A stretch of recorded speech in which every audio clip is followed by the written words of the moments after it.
poste. On a 5 grands axes qui vont être évoqués. D'abord revenir un petit peu sur le contexte, de politique régionale de soutien aux infrastructures, de recherche. Ensuite, déployer un peu les principes et objectifs, de cet appel à projet, infrastructures de recherche. Ensuite, on rentrera plus dans le détail, sur l'éligibilité des projets et les modalités d'intervention. Heu plus particulièrement le calendrier de dépôt, d'instruction et de suivi des projets pour, montrer un peu les différents jalons, qui nous attendent sur les prochains mois et vous préciser un peu les délais attendus. Et puis ce webinaire sera aussi l'occasion, de déployer, le volet complémentaire, d'accompagnement au développement des infrastructures de recherche, qui, se déploie en complément, de ce soutien aux investissements et sur lequel on aura l'occasion de revenir en fin de webinaire. Donc quelques petites, informations pratiques, sur, ce déroulement du webinaire. Donc comme je disais, je vous remercie de penser à indiquer dans le fil de discussion de cet espace le nom, prénom, organisation et fonction que vous occupez, afin de vous identifier. Merci aussi, lors de vos prises de parole, d'utiliser l'option «lever la main». Vous pouvez aussi, faire les questions directement dans le chat. Sachant que, des séquences, dédiées aux questions, sont prévues à l'issue de chaque séquence, que j'ai pu détailler tout à l'heure. Donc, l'idée, c'est qu'on regroupe les différentes questions à ces moments-là, pour pouvoir y répondre, au fur et à mesure. Voilà, et pour information complémentaire, cette, vidéoconférence sera enregistrée, pour diffusion, postérieure, et je remercie Alison, pour, la gestion de cet enregistrement. Voilà pour, les éléments généraux, de déroulement de ce webinaire. Sans plus attendre, je vous propose de commencer, donc par, le contexte général dans lequel, s'inscrit cet appel à projet, donc qui je pense est connu, par, la plupart d'entre vous, qui entre en fait cette politique régionale de soutien aux infrastructures de recherche, elle entre dans le cadre, de la stratégie régionale d'enseignement supérieur de recherche et d'innovation, et plus particulièrement dans sa première ambition, qui est d'investir dans un campus régional pour doter les territoires, de notre région de campus attractifs, ouverts sur la société et connectés avec le monde. Donc, Heu, par rapport à cela, les infrastructures de recherche constituent, un des pans de cette ambition. Donc on définit nous les infrastructures de recherche comme les équipements scientifiques, et les compétences, qui sont réunies en plateforme technologique. Donc il y a ces 2 aspects-là, qui sont à considérer quand on parle d'infrastructures de recherche, de notre point de vue. Et donc le principe du soutien régional, c'est, d'investir aux côtés des partenaires, des établissements, organismes de recherche, afin, de soutenir l'excellence, scientifique, de ces infrastructures et leur ouverture au monde, socio-économique. Donc voilà pour le cadre général. Si on revient un peu sur les objectifs, plus spécifiques, donc qui sont associés à ce soutien aux infrastructures, de recherche. Donc on a cet objectif, 3, de l'ambition relié à l'ambition 1, qui est d'investir dans des infrastructures de recherche discriminantes, et de dynamiser leur offre de services pour amplifier la diffusion de ces technologies de pointe vers l'économie. Donc on a, cet objectif qui se déploie en 2 mesures clés. Donc tout d'abord, la participation au financement d'équipements différenciants et mutualisés. Et l'autre mesure qui est de dynamiser et de conforter, l'excellence de plateformes technologiques.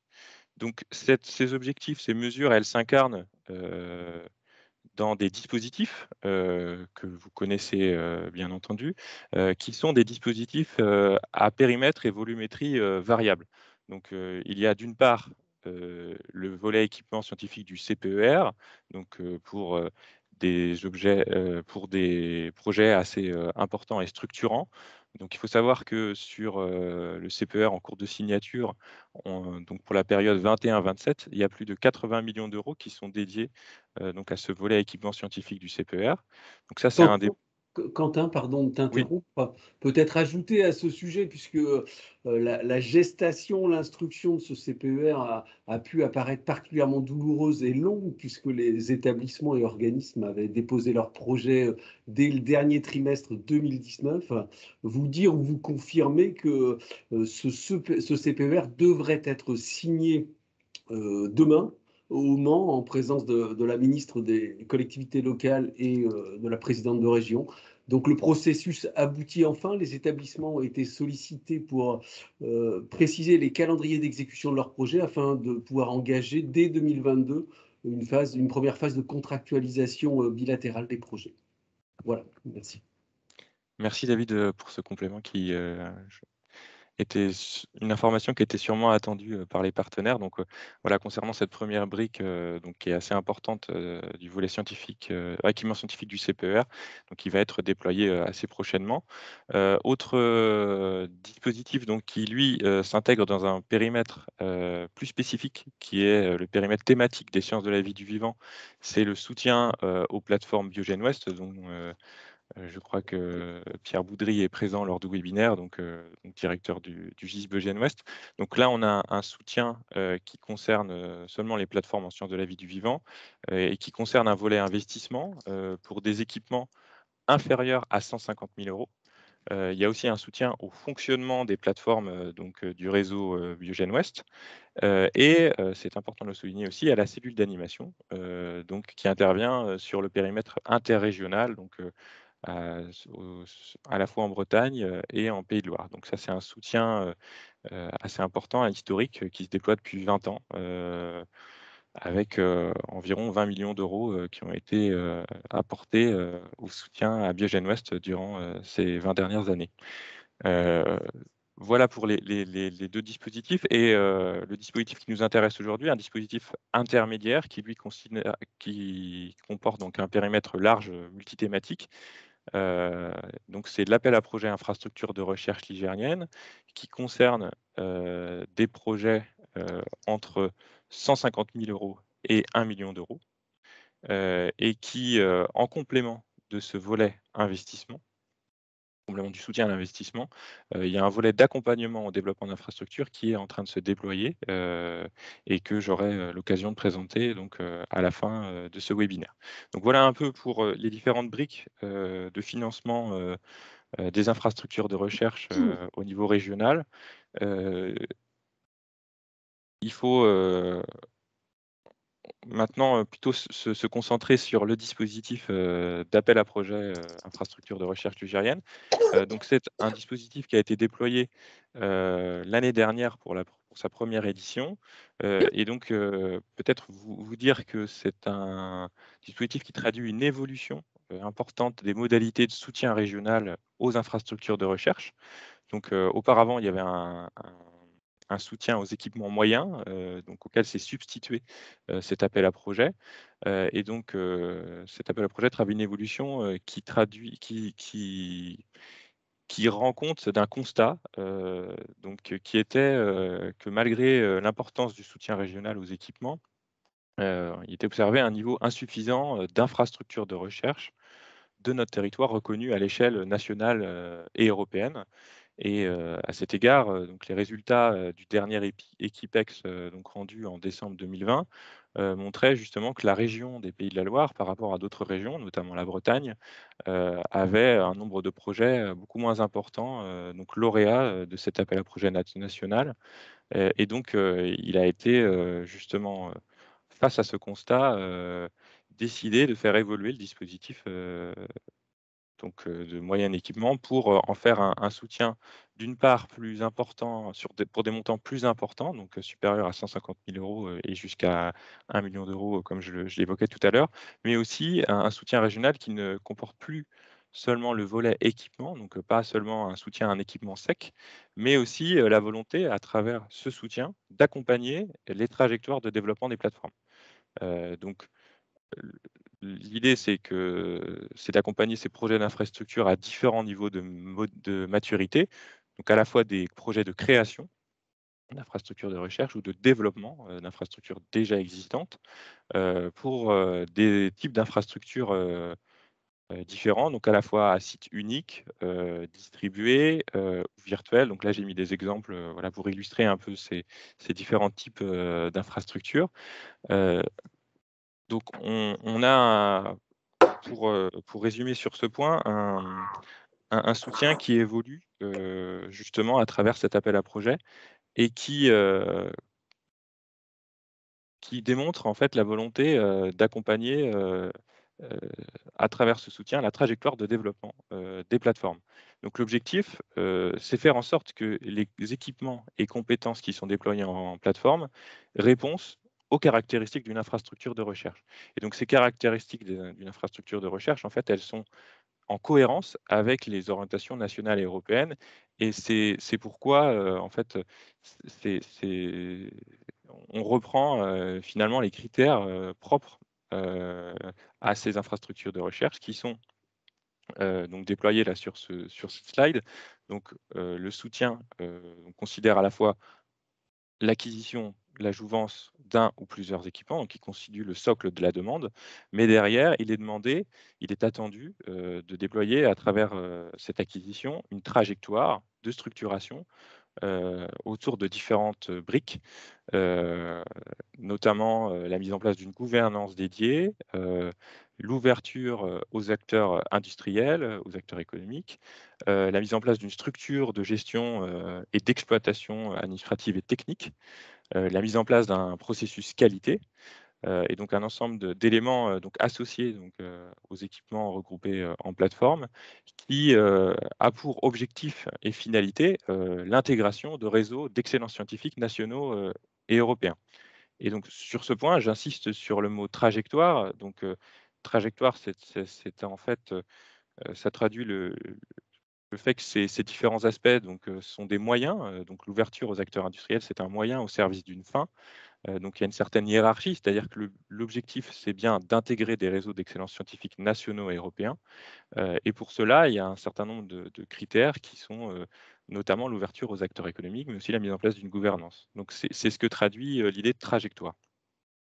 Trajectoire aussi traduit, l'importance du facteur temporel, c'est-à-dire que cette trajectoire, elle peut être, en cours, de structuration, et donc c'est pourquoi, l'appel à projet comporte, donc au dépôt du dossier de subvention, un AT des lieux, donc c'est des éléments qui sont demandés, dans la trame, du dossier de subvention, un état des lieux, sur ces différents aspects que j'ai déployés, j'ai présenté tout de suite, et qu'ensuite, pour les projets lauréats, à mi-parcours, il est demandé, une proposition de trajectoire, formalisée, en fonction de l'état des lieux, et des objectifs qui sont assimilés, heu en termes notamment d'intégration de réseaux d'excellence scientifique nationaux européens. Et donc c'est l'évaluation, du projet, donc dès que à la fin du projet, elle s'appuiera donc sur l'analyse des réalisations, donc à l'aune de cette trajectoire qui aura été, déployée, à mi-parcours. Donc voilà, j'étais assez long sur ces aspects, mais c'était pour, justement bien spécifier, justement les attendus, donc autour de cet appel à projet, qui, donc je le disais tout à l'heure, heu, a eu une première édition, donc l'an dernier, avec, un nombre de candidatures assez importantes. Il faut le souligner, 20 candidatures, 12 établissements, qui, ont pu, donc déposer un dossier, à des établissements, donc on peut le voir, ici sur la slide, voilà un nombre assez, divers d'établissements qui ont participé, avec des établissements plutôt bien représentés comme l'Université de Nantes ou l'École centrale, heu et donc 9, candidats, qui ont été lauréats, donc sur 20 candidatures, donc un taux de sélection assez important, pour cet établissement, lauréat, de cet appel à projet.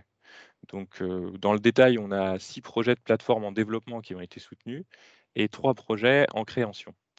En termes de thématique, on voit que la thématique santé, donc, comporte avec 5 projets la majorité des projets soutenus, mais on a aussi, des projets en bâtiment génie civil qui ont été soutenus, en mécanique des matériaux et en agroalimentaire et végétal. Heu, enfin concernant les montants, donc on a un montant, de soutien régional qui s'est établi à 2,3 millions d'euros, donc un montant assez important sur un montant total de projet de 3,9 millions d'euros. À noter que, ce montant l'importance de ce montant est, quand même assez exceptionnel du fait du report, du budget, de l'appel à projet équipement moyen, sur l'année 2020.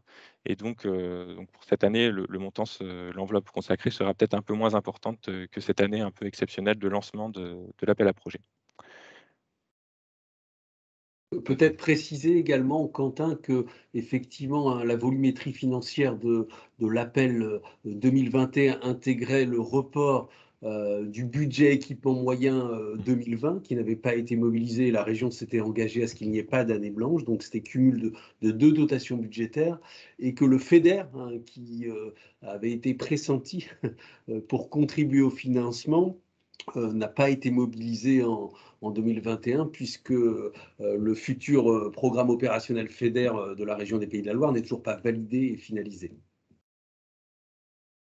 Oui, exactement, et on serait dans je devance un peu, les prochaines diapositives, mais on serait un peu dans le même, scénario, pour cette année avec une enveloppe FEDER qui ne serait pas mobilisée et donc des financements uniquement régionaux. Donc voilà pour cette première section, donc plus de contexte général et de principes et objectifs de l'appel à projet. Donc je n'ai pas accès au chat à côté de moi, mais j'imagine qu'il y a des questions qui ont pu être posées ou des interventions. N'hésitez pas à prendre la parole sur ces différents aspects. Est-ce qu'il y a des questions ou remarques? Alors, Quentin, il n'y a pas de questions dans l'immédiat dans le chat, donc elles peuvent être posées de manière orale, hein.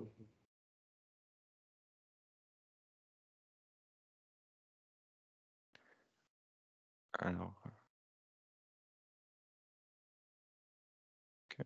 Donc j'imagine que bah, c'était des éléments assez généraux, j'imagine que s'il n'y a pas de questions, c'était que c'était assez clair. Mais n'hésitez pas à intervenir, hein, si vous avez des remarques à faire. Oui, bonjour. Bonjour. Oui, Fanny Tiken de la direction de la recherche et des études doctorales à ONIRIS. Juste peut-être une petite précision sur les fonds FEDER. Là, vous disiez qu'ils n'ont pas pu être mobilisés du coup pour 2021 et certainement pour 2022, mais ça veut dire que votre taux d'intervention sur 2021 et 2022 a été plus conséquent. C'est juste pour savoir si pour les prochaines années, du coup, le taux d'intervention, s'il y aura des fonds FEDER, permettra finalement d'avoir un pourcentage de cofinancement plus important. Alors la question du taux d'intervention, donc il faut dire qu'il a été le même, donc à 60 donc c'est-à-dire que les soutiens régionaux pour l'année 2021 sont venus à hauteur de 60 donc sans enveloppe FEDER. Et donc pour l'année prochaine, on serait sur le même scénario, mais justement de 60-40 en fonction, voilà, des besoins des disponibilités d'enveloppe régionale, mais on serait sur le même scénario. Je pense que David, tu confirmeras Oui, ces c'est éléments-là? ça, Mmh. tout à fait. Pour compléter, c'est pas le taux d'intervention qui est affecté par l'unicité de l'origine des financements, puisque effectivement la région est intervenue en 2021 en règle générale à 60% du coût des projets, enfin de l'assiette éligible des projets retenus. Ce sera également le cas en 2022, mais il ne vous échappe pas qu'avec un seul financeur au lieu de deux, le nombre de projets retenus et l'enveloppe globale financière qui sera consacrée à l'appel en est affecté d'autant, c'est certain. Et aujourd'hui, on peut pas projeter l'intervention du FEDER au-delà de 2022, puisque le programme opérationnel est en cours de finalisation, la programmation financière également, et qu'il existe des tensions assez fortes sur la future enveloppe. Et donc, on ne peut pas garantir qu'on sera en capacité de mobiliser des fonds européens en adossement du soutien régional sur cet appel infrastructure de recherche. D'accord. Merci beaucoup pour ces précisions. Merci pour votre question. Est-ce qu'il y aurait d'autres questions sur ces sujets plus généraux de contexte? Oui, bonjour à tous. Patricia Thibault de l'Ifremer. Je voulais savoir si l'ouverture aux industriels, elle était obligatoire ou optionnelle, et si là aussi il fallait présenter des jalons dans les dossiers, parce qu'au début, en général, c'est des plateformes plus pour la recherche, enfin en tout cas nous qui nous intéresse, recherche plutôt fondamentale. S'il y avait des jalons et des, comment dire, à quelle durée d'année, en fait, maximum, vous considérez pour atteindre justement cette ouverture industrielle qui ne se fait pas forcément au départ facilement? Alors sur ce point, l'ouverture, elle n'est pas obligatoire, elle est optionnelle. En fait, peut-être que quand je parlais de trajectoire, il y a aussi une hiérarchie. C'est-à-dire qu'on a bien conscience qu'il s'agit d'infrastructures de recherche, et que la trajectoire d'excellence, elle est avant tout scientifique. Après, en fait, dans cette trajectoire et dans les critères d'une infrastructure, il y a des degrés d'ouverture qui sont demandés et c'est dans ce cadre-là que l'ouverture aux acteurs industriels peut être, justement un moyen, d'accéder, à ces labels nationaux et européens et donc plutôt à long terme, cette perspective d'ouverture, qu'elle soit, en du moins en termes d'outils et d'offres de services, proposés. Donc voilà, c'est un moyen au service d'une fin qui est avant tout scientifique. D'accord, merci beaucoup. L'ouverture, Patricia, Oui. l'ouverture fait quand même partie des critères. Oui, C'est-à-dire une plateforme, une infrastructure de recherche digne de ce nom a un modèle économique et un marketing de l'offre et des conditions d'ouverture à la fois aux acteurs socio-économiques et à la communauté académique. Ça fait partie des étapes de la structuration. oui, donc c'est pas si optionnel, effectivement. Oui, oui, je comprends bien. Bah, Merci. dans la trajectoire, ça peut ne pas être la première étape, Mmh. Mmh. mais dans la cible, ça doit faire partie des étapes. Exactement, oui, c'est ça. Ouais, merci beaucoup pour cette précision.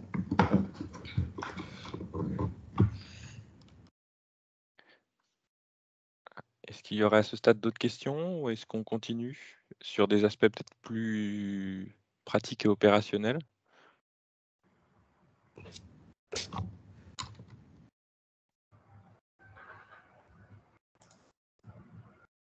Hum, Ouais. Euh, oui, bonjour, Pierre Boudry, donc je représente le GIS Biogène Ouest. Si on a un peu de temps, j'aurais voulu avoir un peu plus de vision. Vous avez beaucoup insisté sur l'aspect trajectoire, ce qui est clair pour moi. Et on a aussi mentionné les aspects de temporalité, d'ouverture et de visibilité sur les ressources disponibles. Donc, à quelle échelle de temps vous arrivez à vous projeter, en fait, cette trajectoire-là et cette visualisation pour améliorer les points qui ont été mis en avant? C'est des perspectives de 3 ans, de 5 ans, de 10 ans. Je sais que vous n'avez pas de boule de cristal et moi non plus, mais voilà, quelle est l'ambition en termes de timing d'évolution de tout ça? Bonjour Pierre, merci pour cette question.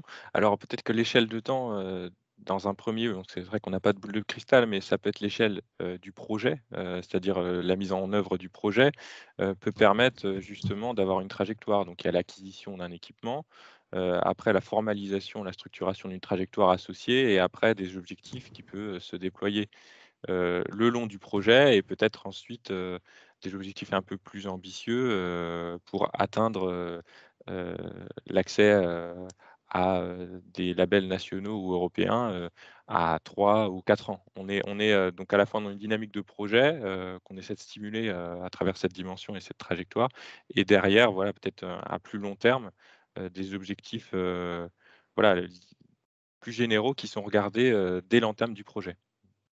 Ok. Oui, Quentin y reviendra tout à l'heure, mais Mmh. effectivement, il y a des attentes vis-à-vis des porteurs de projets sur la trajectoire. C'est-à-dire qu'il n'y a pas d'exigence de temporalité, mais il faut tout au moins qu'au moment où le projet est déposé, il y ait déjà une vision de la trajectoire vers lequel l'infrastructure ou le projet d'infrastructure veut aller. Et puis après, dans le cadre du suivi des projets, mais Quentin va y revenir, effectivement, il y a différentes étapes qui essayent de s'assurer de la mise en œuvre, en quelque sorte. Exactement, oui, j'y reviendrai, tout à l'heure. Mmh. Sur ces aspects de suivi, notamment liés aux modalités de versement, de la subvention. Donc s'il n'y a pas d'autres questions, je vous propose de continuer sur ces aspects. Je vois pas le chat, donc je ne sais pas si David, il y a d'autres questions, qui sont posées? Alors, Quentin, j'ai été dans la capacité de répondre, mais Ouais, effectivement, on précisait dans la présentation des résultats de l'appel à projet 2021 que 9 projets avaient été soutenus, 6 plateformes déjà structurées et 3 en création. Est-ce que tu aurais encore à l'esprit le nombre de dossiers d'infrastructures en création qui avaient été déposés, puisque certains dossiers en création n'ont pas été retenus, mais j'ai plus à l'esprit effectivement la répartition entre. Alors on pourra le faire passer oui, ultérieurement, hein, on pourra faire passer cette information ultérieurement. On ouais, note la question pour ouais, vous on note la éclairer. question. Ouais, peut-être qu'on pourra faire passer l'information. J'aurais pas le chiffre exact, donc mieux vaut répondre à cette question à la fin du webinaire. Donc on poursuit sur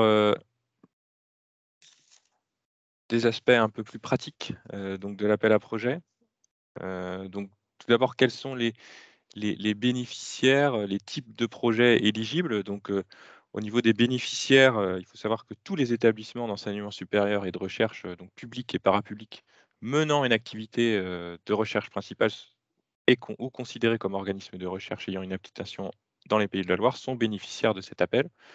Donc les conditions d'éligibilité, c'est avant tout de pouvoir démontrer que le projet répond aux caractéristiques ou ambitionne de répondre aux caractéristiques d'une infrastructure de recherche. Donc là-dessus, je pense avoir été assez clair sur ce qui était attendu quand on parle d'infrastructure de recherche.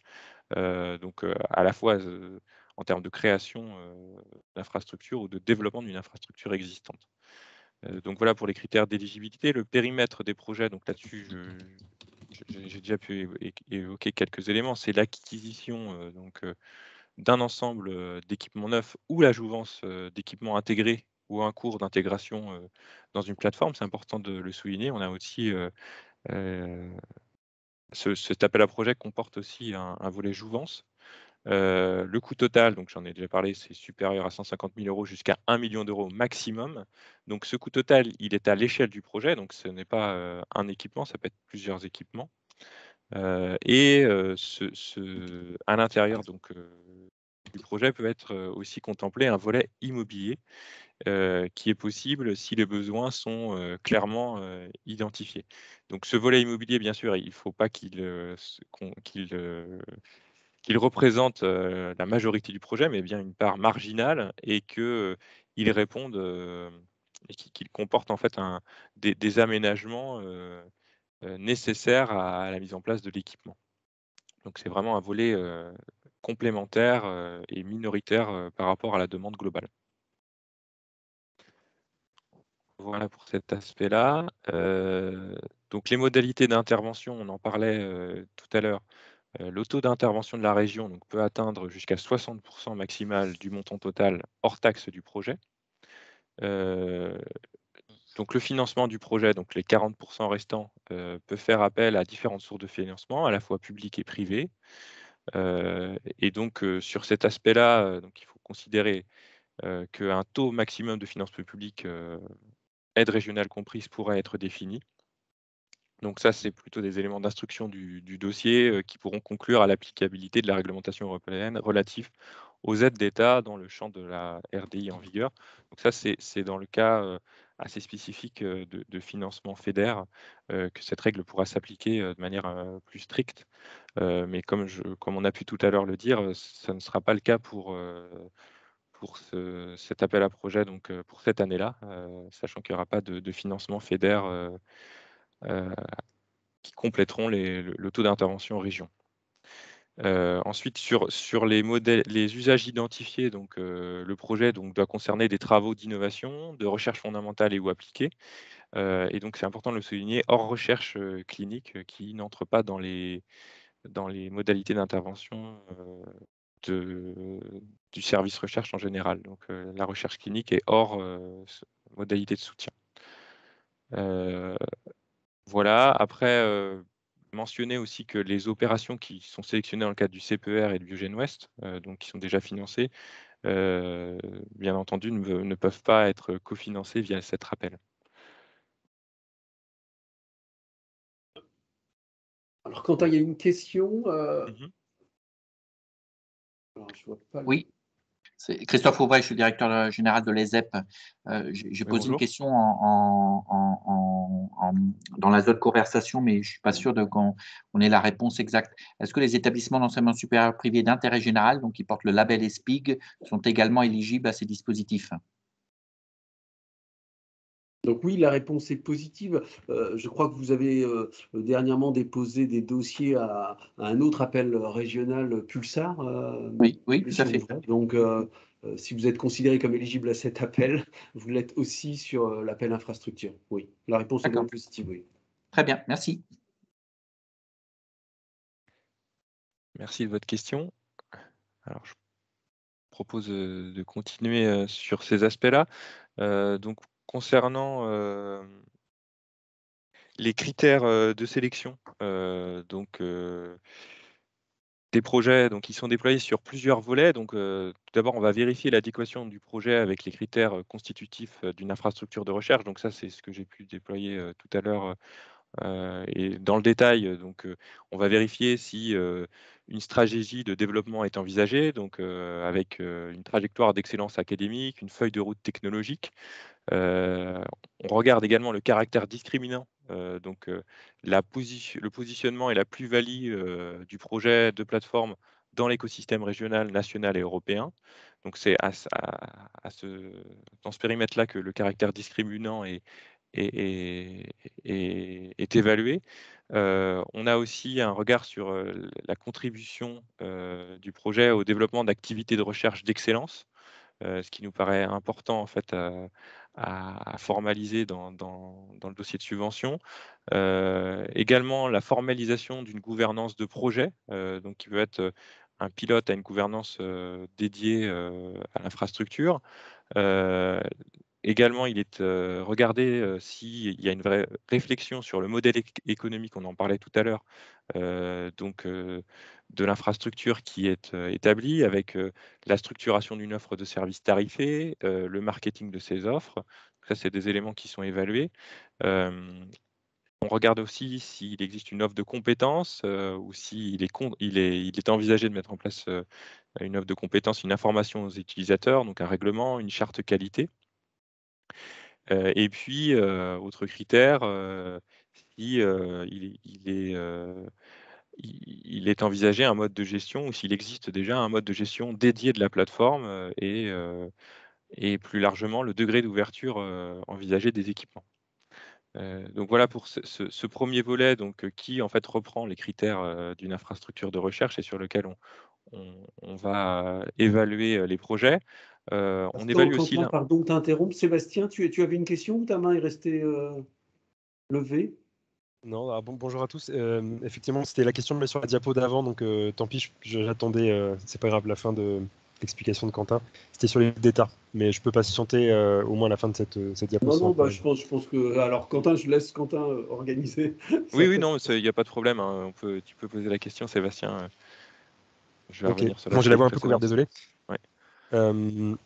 Oui, non, c'était sur la précision que sur l'édition 2022, comme pour 2021, très probablement le FEDER ne serait pas cofinanceur de l'appel, ce qui veut dire que dans les conventions qui sont signées, donc en cas de projet lauréat, la mention des aides d'État est indiquée, mais on avait déjà évoqué ce point-là avec David avec vous, David et Quentin, mais concrètement, ça veut vraiment dire que les futurs projets lauréats, notamment de cette édition 2022, alors en tant que structure, de toute façon, il y aura un travail de structuration, il y aura un travail de tarification, il y aura un travail de planning de réservation, enfin tout un tas d'outils qui permettront évidemment de juger de l'usage de ces équipements vis-à-vis des académiques ou du monde socio-économique. Mais malgré tout, alors la réglementation des aides d'État, pour ceux qui la connaissent, c'est vraiment l'obligation de juger, de mesurer si l'activité économique de la structure est au-dessus ou au-dessous de 20% de son activité globale dédiée à des activités éco. Mise à disposition, prestations, des choses comme ça. Et donc ce point-là, ce calcul spécifique qui demande du coup un travail spécifique, on n'a pas à le préparer, on n'a pas en tout cas à anticiper auprès des équipes ce travail de construction tant que le FEDER n'est pas cofinanceur de cet appel. Alors, c'est une préoccupation qu'on doit nécessairement avoir malgré tout, hein. La mention, comme tu le rappelais, Sébastien, figure bien dans les conventions, hein, dans les conventionnements régionaux. Néanmoins, l'approche est moins stricte que celle que peut mettre en œuvre le FEDER. Néanmoins, s'il y avait un doute, alors d'expérience, le nombre d'infrastructures qui ont un taux d'activité équivalent à 20% ou plus est rarissime sur le marché.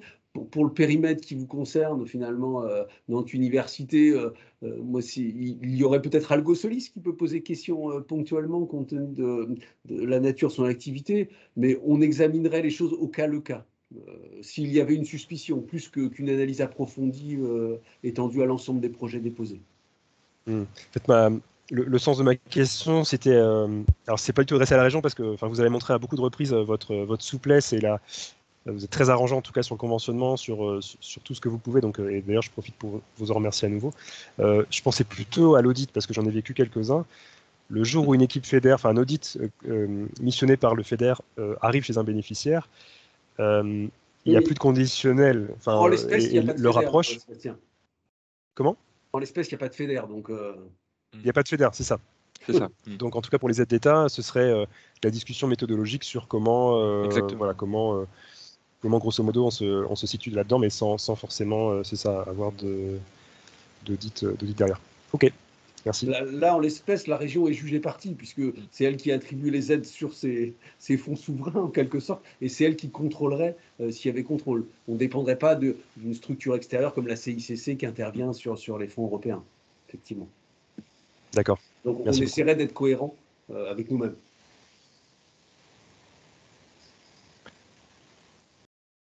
Okay. Alors, je vois qu'il y avait une autre question, mais peut-être que... C'est Patricia qui a dû laisser sa main levée. Ouais, d'accord.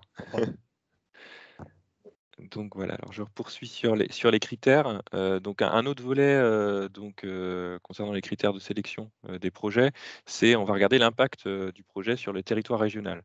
Donc à la fois sa dimension stratégique pour le territoire et plus largement dans la réponse aux enjeux sociétaux.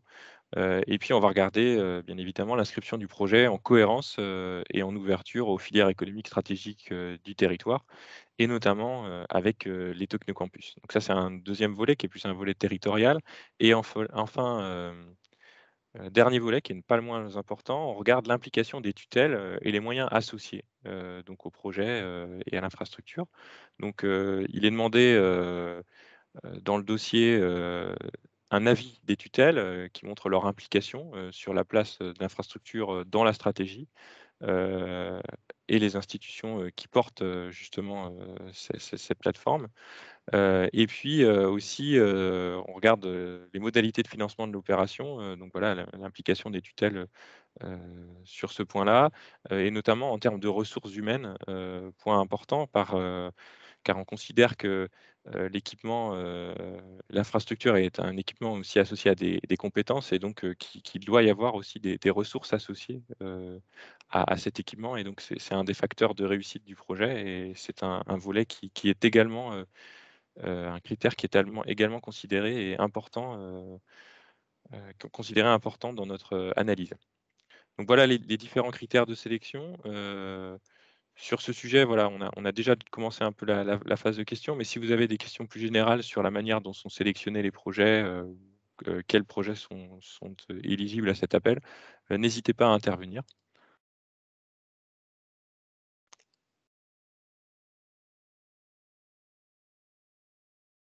Alors, je vois Isabelle Rouillard. Oui, bonjour. Isabelle Rouillard de l'École centrale. Moi, j'avais une question par rapport aux CPER qui ne sont pas éligibles là. Sur 2022, c'est bien normal. En revanche, est-ce qu'à venir, il y a des plateformes qui sont prévues sur les CPER, on pourra faire des demandes sur cet appel à projet pour venir compléter ce qui est déjà prévu dans le CPER? Alors sur le CPER, donc c'est les opérations actuellement en cours, on est plus dans l'idée que ces opérations se déploient dans un premier temps. Mais bon, s'il y a des équipements qui sont complémentaires, qui pourraient être demandés, des demandes d'équipements qui pourraient être complémentaires et demandés justement dans le cadre de cet appel à projet sur les prochaines éditions, il serait peut-être possible de les considérer comme éligibles, en effet. Oui, parce que le CPER a été fait en 2018 et on voit, enfin, les projets ont été lancés en 2018 et on voit bien qu'à l'heure actuelle, ça évolue énormément au niveau de la recherche et au niveau des équipements. Et donc, il y a peut-être des choses qui n'étaient pas prévues. Voilà, c'était la question. Enfin, le sens de la Exactement, ouais. question. La priorité dans la temporalité actuelle, c'est que les projets CPER se déploient et après, bon, s'il y a une réévaluation et des besoins complémentaires qui sont exprimés, ils pourront, s'ils entrent dans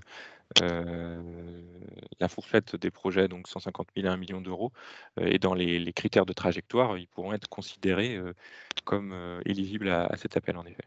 D'accord, merci. La porte n'est pas fermée, hein, Isabelle, c'est clair. Seulement, effectivement, lors de la vague 2021, on a eu quelques dossiers qui recoupaient des projets CPR et on peut le comprendre puisque les financeurs du CPR n'avaient pas communiqué sur les projets retenus.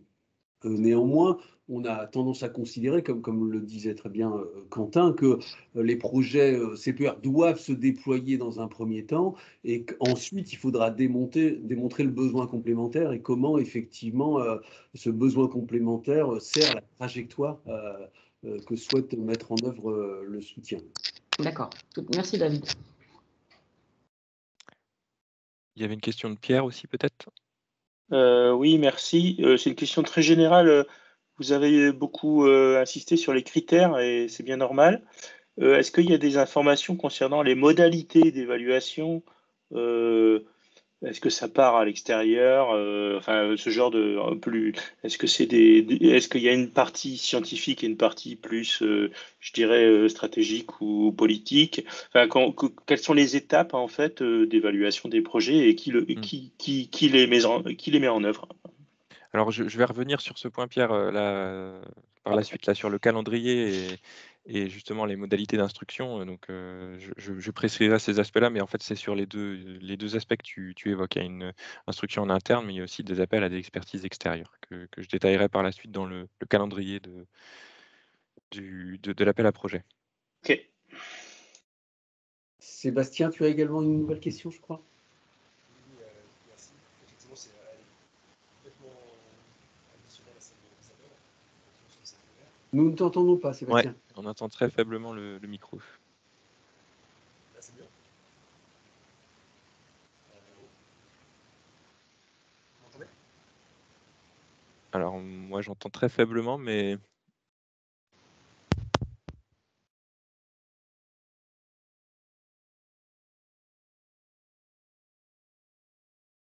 Non. On peut essayer en mime, mais l'exercice va être un peu plus compliqué. Bon bah, Sébastien, soit tu reposes la question dans le chat, soit effectivement on attend un fonctionnement amélioré. Merci.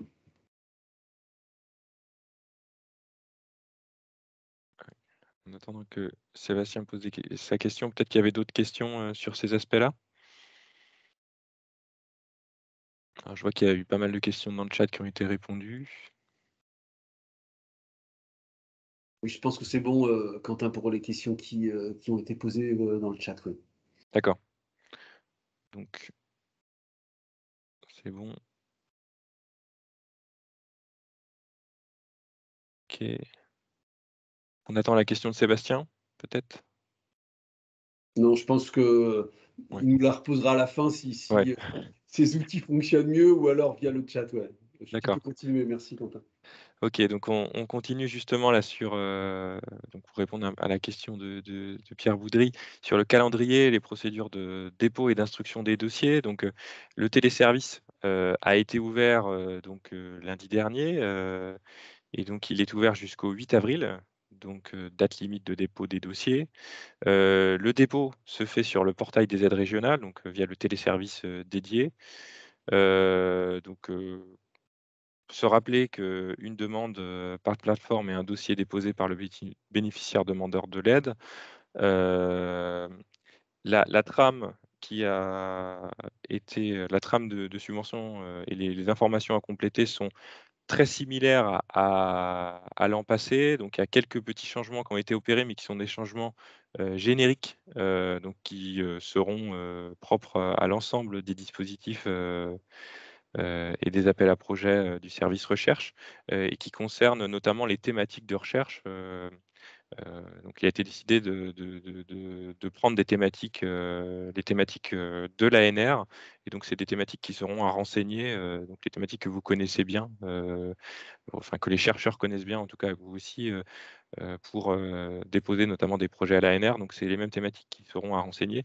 On a aussi des thématiques régionales et liées aux enjeux sociétaux qui sont aussi à renseigner dans le dossier. Donc là-dessus, c'est un élément d'information en termes pour que nous ensuite on puisse répondre à des demandes en interne.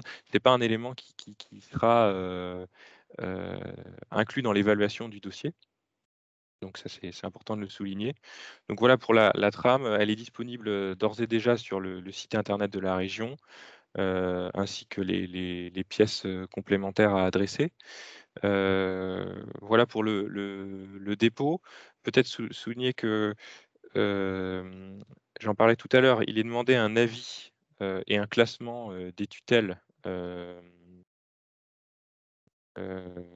des projets par les tutelles, et donc sur cet aspect et suite à des retours qu'on a pu avoir de la part de certains établissements, le délai du 8 avril a été allongé pour donc cette pièce qui est le classement du projet par les tutelles.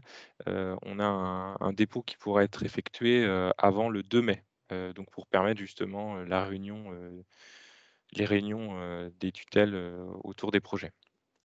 Donc voilà pour ce calendrier donc de modalités de dépôt. Ensuite, sur l'instruction, donc l'instruction région se fait en appui avec le CCRDT, donc il manque un R. Donc en interne et notamment en lien avec certaines directions, et aussi avec d'éventuelles expertises extérieures. Et donc Pierre Boudré était bien placé pour évoquer le sujet, parce que BGO a pu être mobilisé l'an passé pour évaluer certains projets en sciences de la vie et du vivant. Donc on s'appuie aussi sur ces expertises pour évaluer les projets. Donc c'est important de le souligner. Et puis en termes de calendrier final, donc de décision sur l'attribution des subventions, on est sur le même calendrier que l'an passé, donc avec une décision qui serait proposée en commission permanente de septembre 2022. Voilà pour ces aspects de calendrier général. Je voulais revenir aussi, on en parlait tout à l'heure sur justement les temporalités du projet. Il faut savoir que dès qu'un projet est lauréat, donc il y a un ensemble de modalités de suivi et de mise en œuvre de projets qui sont déployées et qui sont associées aux modalités de versement de la subvention. Donc on a 3 versements, 3 moments de versement. Donc on a une avance à la signature de la convention, un premier acompte sur présentation d'un rapport d'avancement, et puis un solde sur présentation d'un rapport final. Donc il faut savoir que ces versements, donc même s'ils sont bien sûr conditionnés à des justificatifs donc d'exécution des dépenses. Donc pour le premier acompte, il faut que 50% des dépenses soient réalisées et que les justificatifs soient donnés, mais aussi à des éléments qui concernent justement ces éléments de trajectoire. Donc on a au premier acompte une proposition de trajectoire de structuration de l'infrastructure, donc que nous on nomme feuille de route, qui doit être parmi les pièces donc qui vont être évaluées pour verser ce premier acompte. Donc ce premier document, en fait, cette première feuille de route, sert ensuite, au moment du versement du solde, à analyser le rapport final et les réalisations, à l'aune de ce qui a été, justement, proposé dans cette feuille de route, en termes de trajectoire, et d'actions concrètes mises en œuvre.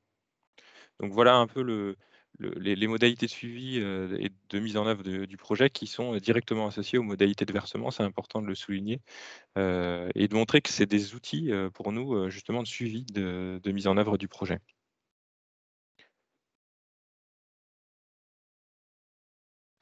Alors, est-ce que sur ces aspects voilà, un peu plus calendaires et de suivi, est-ce que vous avez des questions ou remarques?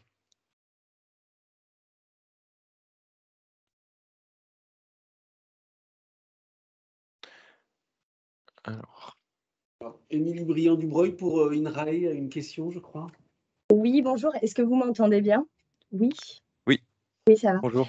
Bonjour. Alors, j'ai bien noté que pour l'année dernière et cette année, il n'y aurait pas de FEDER qui serait donc intégré dans les modalités d'attribution de la subvention. Pour les années à venir, est-ce que il faudra déposer aussi un dossier et après déposer un dossier sur e-Synergie? Et est-ce que vous avez pu aussi discuter avec du FEDER d'une harmonisation des règles de financement, enfin, en termes d'éligibilité, puisque ça, c'est des choses voilà, qui sont prévues, qui sont dans les tuyaux. Alors, Émilie, je vais compléter les réponses qu'on a déjà faites. C'est vrai que on a évoqué effectivement que le FEDER n'avait pas pu contribuer en 2021, ni ne contribuera en 2022. Aujourd'hui, compte tenu des tensions qui peuvent exister sur la future programmation FEDER, nous n'avons aucune assurance que le FEDER pourra venir contribuer au financement de cet appel. Donc, la tendance n'est pas à travailler les synergies, puisque la tendance est plutôt à essayer de financer sur le seul ressource régionale l'objectif de la stratégie ESRI. Donc, on en est plutôt là à ce stade. Donc, on viendra vers vous quand l'horizon se sera éclairci, mais aujourd'hui, le FEDER pourrait ne pas venir du tout durant la programmation 21-27 en adossement des soutiens régionaux. D'accord, merci. Et peut-être pour compléter les années, enfin, s'il y a financement FEDER, forcément, il y aurait un projet à déposer et se rapprocher des services FEDER. Donc, ce ne sera pas le cas dans cette année-là, mais il y aurait bien 2 projets à soumettre. Et on s'efforcera là aussi autant que possible d'harmoniser nos règles. D'harmoniser, exactement, oui. La DPE et la DESR se parlent très régulièrement, hein. Tous les projets que vous soumettez au financement européen sont visés et bénéficient d'un avis de la DESR. Donc, les deux directions sont en étroite collaboration. Sébastien, je ne sais pas si tu as retrouvé ta voix, si tu veux poser une nouvelle question ou compléter. Alors, ma vraie voix, pas complètement, mais en tout cas, oui, ça a l'air de fonctionner à nouveau. Non, bah, tu as répondu, merci David, sur le chat. J'avais une question, mais non, tout est réglé. Merci. Il y avait une question d'Isabelle Rouillard. Oui, moi j'ai 2 questions en fait sur ce qui vient d'être dit. Est-ce que pour la trajectoire, c'est rétroactif sur les projets qui ont été acceptés l'année dernière? C'est-à-dire que lorsqu'on justifie 50%, on doit afficher également la trajectoire et répondre aux objectifs également? Alors, sur ce sujet-là, oui, et notamment lors de la notification de la subvention, il y avait un délai un peu plus court qui avait été proposé, qui était à 6 mois de la signature de la convention. Donc, les conventions ont été majoritairement signées entre novembre et décembre. Donc, d'ici mai-juin, il y avait une proposition de trajectoire, donc cette fameuse feuille de route qui devait nous être envoyée, qui doit nous être envoyée. Donc, on est dans le même scénario pour les projets lauréats 2021. Et donc, il faudra y compter également, et ça sera une pièce qui sera justement regardée lors du versement intermédiaire. De mémoire, Isabelle, hein, les clauses des conventions qu'Ida et Quentin avaient préparées au titre de l'appel 2021, l'école centrale avait bénéficié du soutien à 2 de ces projets. Les clauses des conventions mentionnaient bien cette conditionnalité, hein. Ce qu'évoque Quentin au titre de l'appel 2022 figurait déjà dans les clauses des conventions 2021, me semble-t-il, hein. Oui, mais du coup, c'est par rapport aux 50% demandés. Alors là, parce que Quentin disait 6 mois, et là, c'est les 50% qui seront demandés. Donc, oui, voilà. Et j'ai une autre question sur l'implication des tutelles et les classements.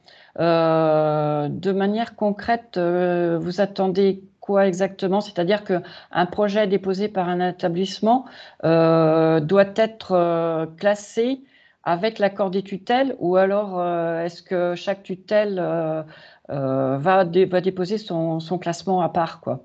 Enfin, je ne sais pas si c'est très clair ce que je dis. Non, c'est-à-dire tout. Si l'école centrale a classé, a présenté Oui. en 2021 4 dossiers, hein, si je ne me refais pas défaut, c'est ce que tu Oui, rappelais dans le bilan, Quentin. Donc, il revient à l'école centrale de classer ces 4 dossiers, d'accord. naturellement. Et la demande complémentaire, c'était que dans le cas d'UMR, et c'est la majeure partie des dossiers que vous déposez, on demande aussi un avis des autres tutelles. Oui, mais pas de classement. Non. Non. D'accord. Non, parce que c'était pas très clair tout à l'heure. J'avais cru comprendre que c'était un classement de toutes les tutelles. D'accord. Non, mais du coup, c'est comme l'an dernier, en fait. C'est ça, voilà, c'est Ok. les mêmes pièces, donc un classement qui est transmis comme pièce, et donc qui pourrait être transmis d'ici le 2 mai, et après un avis des tutelles. Donc il y D'accord. a les 2 pièces qui sont adressées donc comme pièces jointes du dossier de subvention. D'accord. Voilà, Merci. pour clarifier. Alors Sébastien a une autre question. Oui, peut-être très rapide. La tentation est forte, comme Isabelle vient de prendre la parole. Nantes Université, Centrale Nantes, est-ce que chacun vous fait remonter ses candidatures? Est-ce que Centrale établit son classement pour Centrale? On peut en reparler aussi à un autre moment, tout simplement. Mais voilà. C'est une très bonne question. C'est une bonne question, oui. Ouais. C'est une très bonne question. Alors, nous n'oublions pas que les membres fondateurs de l'ICIT Next et du nouvel EPE, Nantes Université, conservent toute leur autonomie juridique, budgétaire et en termes d'investissement. Mais il pourrait apparaître très pertinent que Nantes Université classe les projets de son périmètre, en incluant les établissements composants. Ce n'est pas affiché tel quel aujourd'hui dans le règlement.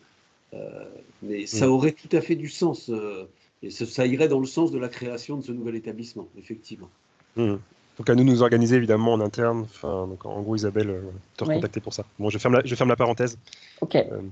D'accord, David. Merci.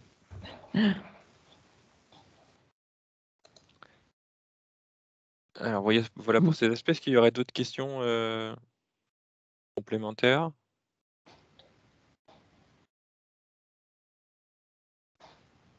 Non, je vois qu'Isabelle a toujours sa main levée, mais je pense que non, mais c'est une erreur.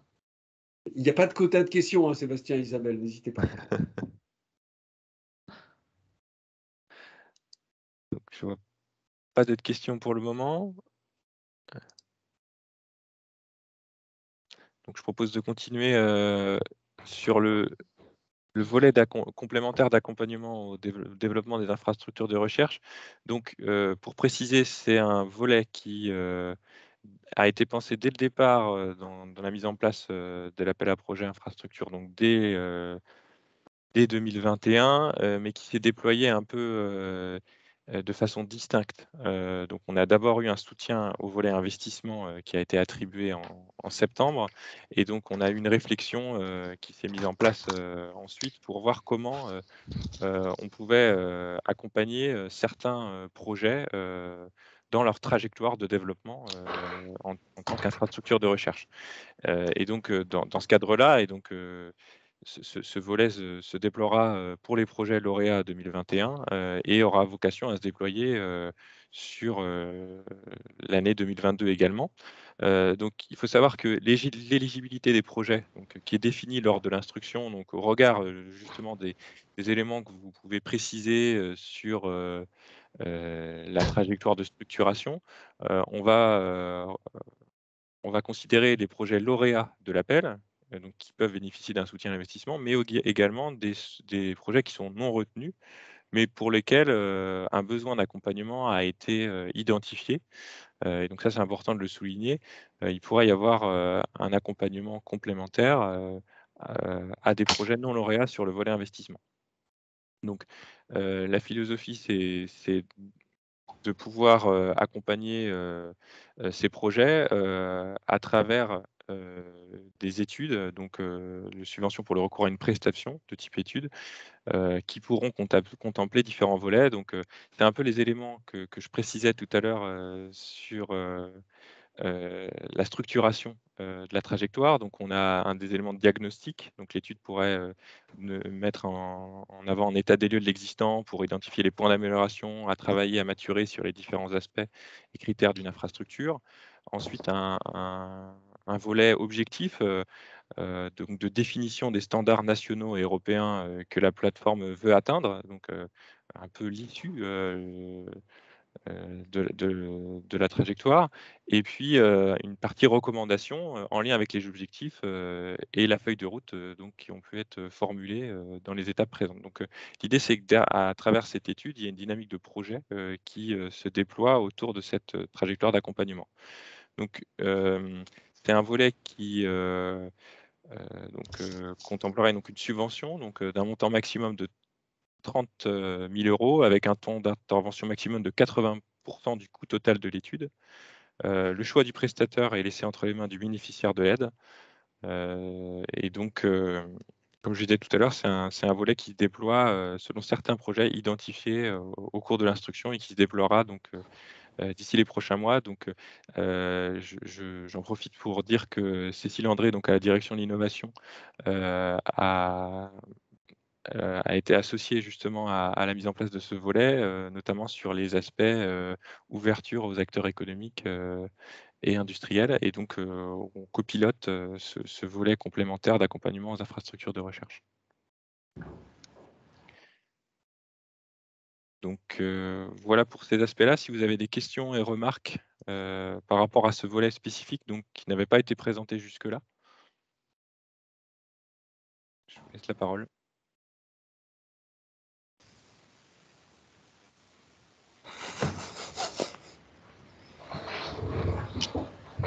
Oui, Sébastien?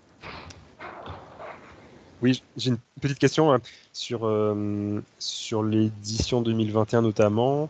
Donc, on peut nous revenir directement auprès de vous pour présenter des offres d'études pour les opérations qui démarrent là, où on attend des éléments de cadrage, où on considère que ces éléments-là voilà, sont connus, et donc c'est à nous, porteurs, de vous envoyer la présentation à l'étude et de vous la faire valider. Alors, je te laisse répondre peut-être, David, mais...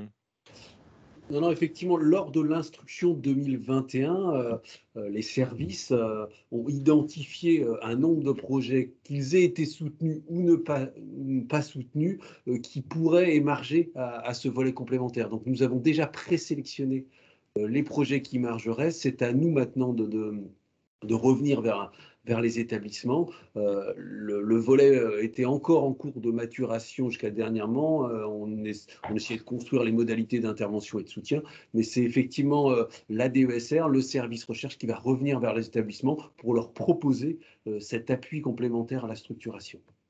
Donc, en fait, on avait classé les projets 2021 en 4 catégories: les projets qui faisaient l'objet d'un soutien en investissement, les projets qui faisaient l'objet d'un soutien en investissement et en accompagnement, les projets qui ne bénéficiaient pas d'un soutien en investissement mais d'un accompagnement, et les projets qui ne bénéficiaient d'aucun soutien. Voilà ces 4 catégories, et donc pour les catégories 2 et 3, on va revenir vers les établissements. Ok, merci.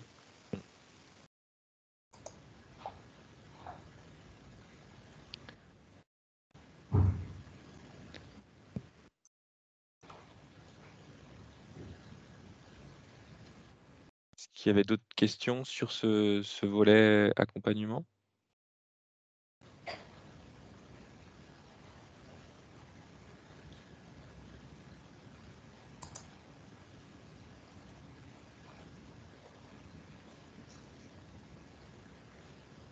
Je n'en vois pas d'autres. Je ne vois pas de questions dans le chat non plus. Non, effectivement, Quentin, pas de questions dans le chat non plus. On peut poursuivre. Donc, on peut poursuivre. On arrive au dernier sujet du webinaire, donc c'était justement ce volet accompagnement. Donc préciser voilà, qu'on reviendra vers les projets identifiés avec des éléments davantage détaillés. Mais l'idée aujourd'hui, c'était de vous présenter un peu la philosophie et le stade dans lequel on était sur la maturation de ce volet. Donc s'il n'y a pas d'autres questions,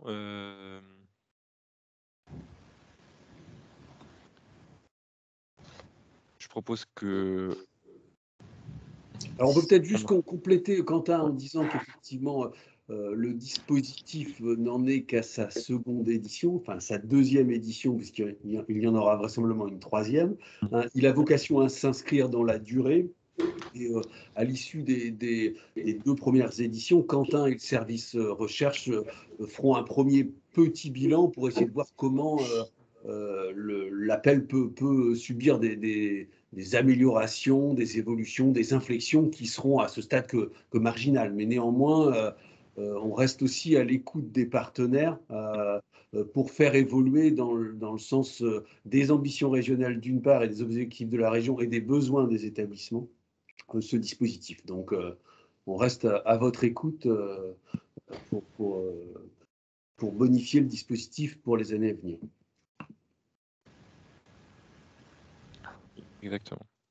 Il y avait une question de Nathalie Métairie. Oui, bonjour. Je vous remercie déjà pour la qualité de la présentation. Moi, je souhaitais effectivement aborder la question en fait, du financement des petits équipements inférieurs à 150 000 €.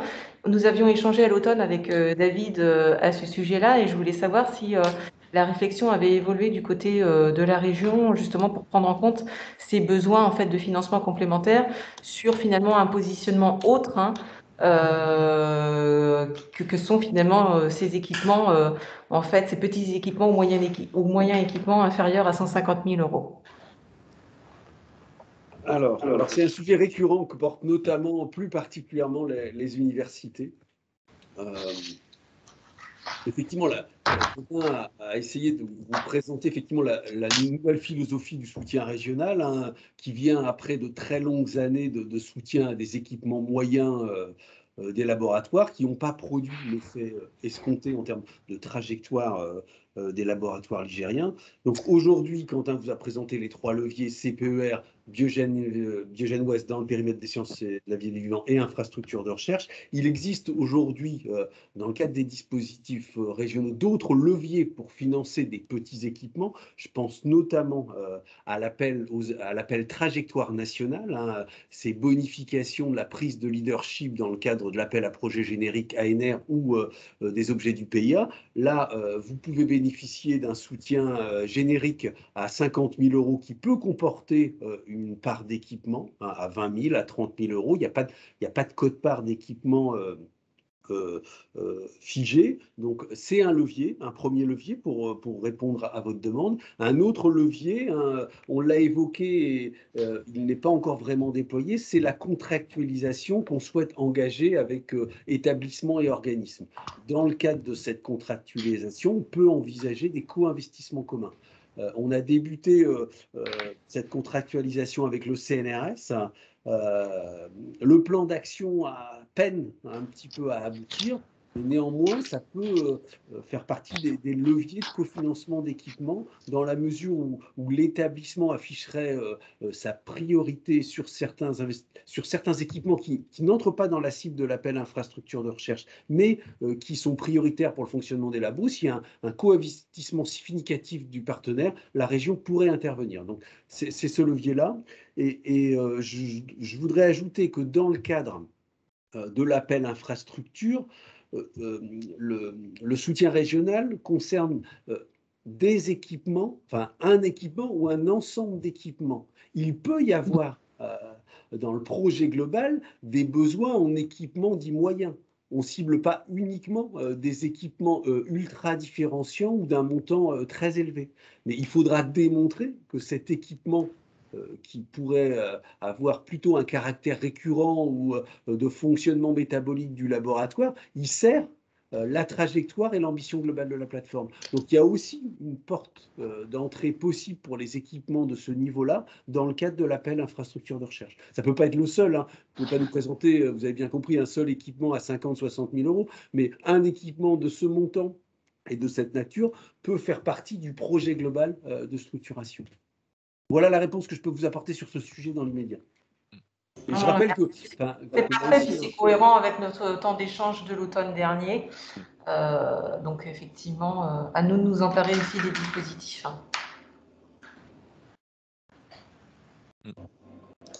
Merci de votre question. Il y avait une autre question de Sébastien? Oui, oui, une dernière question, merci. C'était sur le facteur temps. Donc dans les conventions là, de l'appel 2021, on a une indication de temps. On a des conventions qui se terminent au 31 décembre 2023 et donc elles portent vraiment sur le côté acquittement des dépenses. Donc ça, c'est extrêmement clair. La deadline est extrêmement claire. Et par contre, alors c'était une question qui était posée plutôt en début de webinaire. C'était la durée aussi pendant laquelle cette structuration de plateforme, cette trajectoire, pendant combien de temps on restera en échange, la région et le porteur, sur la progression de cette plateforme. En gros, est-ce qu'au-delà de la date de convention du projet en question, est-ce que dans les 1 an, 2 ans, X années suivantes, on transmettra toute feuille de route consolidée, toute structuration, toute démarche qualité, etc. etc. C'est peut-être une question encore qui intervient un peu tôt, mais il nous semble que s'il y a une véritable démarche de structuration d'une infrastructure de recherche qui intégrerait à terme des nœuds nationaux et européens, votre demande auprès du guichet régional ne devrait pas constituer un one-shot. C'est-à-dire que vous aurez à y revenir. Donc, ça va être un work in progress partagé entre l'établissement et la région, c'est certain. On s'inscrit dans la durée. Avec Quentin et Magali Bricot, dernièrement, là, on engage une visite de plateforme, justement, d'infrastructures qui ont déjà un niveau de maturité assez fort pour justement prendre la mesure de la trajectoire et de la temporalité de la trajectoire. On était il y a quelques semaines avec Quentin sur la plateforme BIPS du Centre INRAE des Pays de la Loire, intégré dans des réseaux nationaux européens de longue date, et on mesure bien le facteur temps qu'évoquait Pierre aussi précédemment, le facteur temps pour structurer une infrastructure. Si aujourd'hui les plateformes en sciences de la vie et du vivant du réseau Biogène Ouest ont indéniablement un avantage comparatif par rapport à d'autres entrées thématiques en termes de structuration, c'est bien aussi grâce au travail du GIS depuis 20 ans. Donc on s'inscrit bien dans du temps long, Sébastien. Ok, merci beaucoup.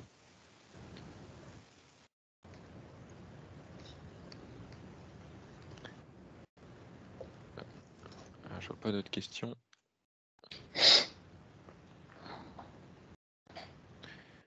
Alors, je pense que les questions ont été épuisées. En tout cas, je vous remercie. J'espère que le présentateur ne l'est pas également. Je vous remercie en tout cas à tous pour votre attention. Voilà, c'était un premier webinaire. Donc, on parlait tout à l'heure du dispositif qui amène aussi à des évolutions. Ces webinaires sont d'une certaine manière expérimentaux aussi. On est dans un premier format. On espère que ça a répondu on a pu répondre à vos questions et que ce format a répondu aussi à vos attentes. Donc il faut savoir que le prochain webinaire donc aura pour sujet la politique des talents, et donc sera dans le même périmètre au niveau de l'auditoire. Donc il sera animé par Elisabeth Nog et traitera des dispositifs Pulsar et étoiles montantes. Il aura lieu le jeudi 10 mars de 14h à 16h. Et puis peut-être une petite précision, Elisabeth, il a été affiché à 1h30, mais comme il portera sur 2 dispositifs, effectivement, on l'étendra certainement à 2 heures pour pouvoir consacrer 1 heure à chaque dispositif, d'autant que les deux règlements de ces 2 dispositifs ont fait l'objet d'ajustements récents, qui seront présentés à la commission permanente qui aura lieu demain, le 25 février. Donc, je pense que Elisabeth aura bien besoin d'1 heure pour chaque dispositif. Le public sera le même, hein, c'est-à-dire les représentants d'établissement ou également les chercheurs lauréats d'années précédentes ou les futurs? Non, il pourrait, des chercheurs lauréats des années précédentes pourraient être associés effectivement à titre d'expérience, ça pourrait compléter la présentation, ça c'est une idée qu'on retient. Néanmoins, la cible reste la même dans le processus, essayer de donner aux interlocuteurs recherche des établissements les outils et les clés pour assurer l'animation de leur communauté scientifique. On pourrait rediscuter de ce format, mais c'est le format qu'on a souhaité retenir dans l'immédiat. Ça fait partie des questions qu'on s'est posées. Est-ce qu'on s'adresse à toute la communauté mais on a eu l'impression que ce processus-là était de meilleure qualité. Ouais. Ça nous va très bien. C'était juste de savoir si on relayait cette date pour ce qu'elle est donc auprès de nos chercheurs, et donc plutôt non, et on relaiera par contre les conclusions ou les discussions de ce webinaire. Ouais, exactement. Ouais. Donc sur ce sujet-là, on vous remercie à tous pour la transmission des informations que l'on a données lors de ce webinaire. On va vous partager bientôt le diaporama, et puis à plus long terme, peut-être partager aussi l'enregistrement du webinaire pour que vous puissiez le diffuser auprès de la communauté scientifique. Donc voilà, c'est un peu la philosophie de ces webinaires, et on espère que voilà, la transmission d'informations fonctionne de cette manière. Merci encore à toutes et à tous. Et puis voilà, on reste disponible pour répondre à des questions complémentaires. On va peut-être, il y avait une question auquel on n'a pas pu répondre sur les projets non lauréats de création d'infrastructures de recherche. On donnera ces éléments aussi et l'ensemble des questions, réponses aux questions qui ont été données. On essaiera de les diffuser également par certains moyens. Merci beaucoup à tous pour votre attention. Merci à Quentin pour la présentation. Merci à vous. Merci beaucoup. Merci. Merci. Bonne journée à tous. Bonne fin de journée, au revoir. Merci, au revoir. Au revoir.